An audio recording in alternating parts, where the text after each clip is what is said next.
स्वागत है आप सभी का एक बार फिर से हमारे इस यूट्यूब चैनल पे। आज हम चर्चा करेंगे संज्ञा एवं उसके भेद के बारे में। तो संज्ञा की परिभाषा क्या होती है?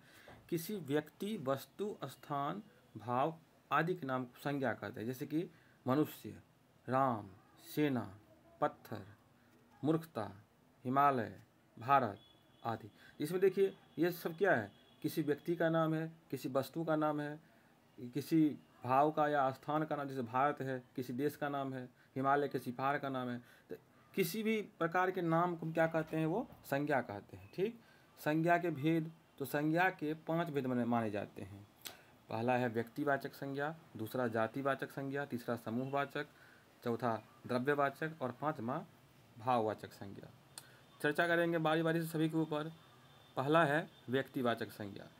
किसी विशेष व्यक्ति या स्थान का बोध कराती है, यानी किसी विशेष व्यक्ति का, किसी खास का। जैसे कि श्याम, श्याम कहने से किसी एक श्याम का बोध होता है। ठीक। उसी प्रकार गंगा, गंगा कहने से किसी एक नदी का बोध होता है। भारत, भारत कहने से किसी एक खास देश का बोध होता है। हिमालय, हिमालय कहने से किसी एक खास पर्वत श्रृंखला का बोध होता है। पटना, होली, दिवाली, मई, जून, उत्तर, दक्षिण आदि, ये सब खास व्यक्ति, वस्तु और इसका इत्यादि का बोध करवाते हैं। दूसरा है जातिवाचक संज्ञा। जिन संज्ञाओं से किसी वस्तु या प्राणी की संपूर्ण जाति का बोध, उसे जातिवाचक संज्ञा कहते हैं। जैसे कि गाय, गाय कहने से गाय की पूरी जाति का बोध हो जाता है, सिर्फ एक गाय का बोध नहीं होता है। नदी, नदी कहने से सभी प्रकार की नदियाँ आ जाएगी, जैसे गंगा आ जाएगा, जमुना आ जाएगा, उसमें सभी आ जाएगा, नदी में सभी आ जाएगा। घोड़ा कहने से घोड़ा की समस्त जाति का बोध हो जाता है। उसी प्रकार पहाड़ कहने से पहाड़, पूरे पहाड़ का बोध हो जाता है।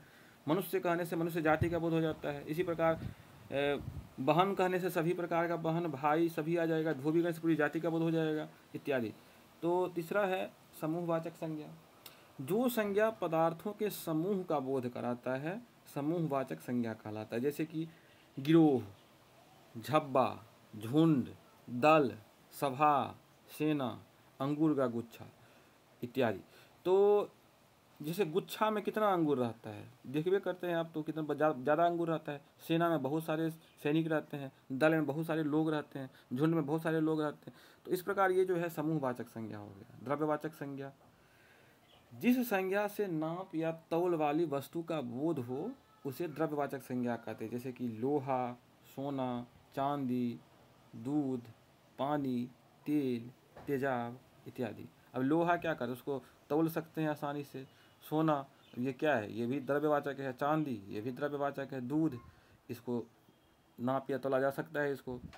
तो इसी प्रकार हो जाए। तो भाववाचक संज्ञा भी चर्चा करें। पांचवा जो है आपका, जिस संज्ञा शब्द से व्यक्ति के गुण या धर्म, दशा अथवा व्यापार का बोध होता है उसे भाववाचक संज्ञा कहते हैं। जैसे कि लंबाई, बुढ़ापा, नम्रता, मिठास, समझ, मित्रता, कठोरता, शीतलता, गर्मी, सुंदरता, करुणा, क्षोभ, दया, जवानी, ये सब क्या कर रहे हैं? किसी व्यक्ति वस्तु का गुण, दशा अथवा व्यापार का बोध करवाता है, इसलिए भाववाचक संज्ञा हो गया। दोस्तों वीडियो को लाइक कर दे, चैनल को सब्सक्राइब जरूर कर दे। धन्यवाद।